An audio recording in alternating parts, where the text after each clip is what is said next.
Question number 4, Claire Baker. To ask the Scottish Executive whether it remains committed to the provision of concessionary travel in Scotland. Stuart Stevens.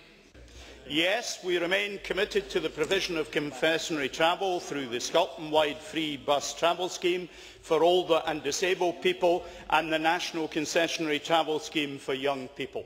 Claire Baker. I thank the Minister for his reply. Is he aware of concerns in Fife that the SNP-led Fife Council is to end the flat-rate concessionary rail ticket, a policy which brings clear health and well-being benefits to our more vulnerable constituents? Will he join me and my Labour colleagues in condemning the move, and will he intervene to ensure that a key benefit enjoyed by people across the region is not taken away? Minister. The consultation being undertaken by Fife Council is of course one that everyone is free to respond to. It is of course a matter for the Council, who, like councils across Scotland, have seen an increased share of overall public expenditure provided by central government.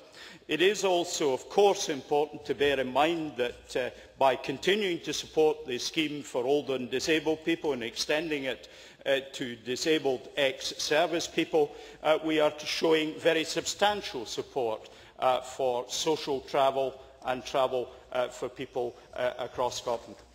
MacArthur. Thank you, Deputy Presiding Officer. Does the Minister recognise the disappointment in my constituency at the Government's decision not to include either community transport or ferries in the concessionary travel scheme? And will he acknowledge that for many of my constituents, ferries perform the very same role that buses do in Fife and indeed elsewhere in mainland Scotland? Minister. The member will be aware that there are free ferry journeys provided to island dwellers already. It is of course the case that the local councils in the Northern Isles, in particular in the member's constituency, of course, are responsible for the ferry services internally, and of course if they wish to offer concessions to the inhabitants of the Orkney Islands, they are free to do so.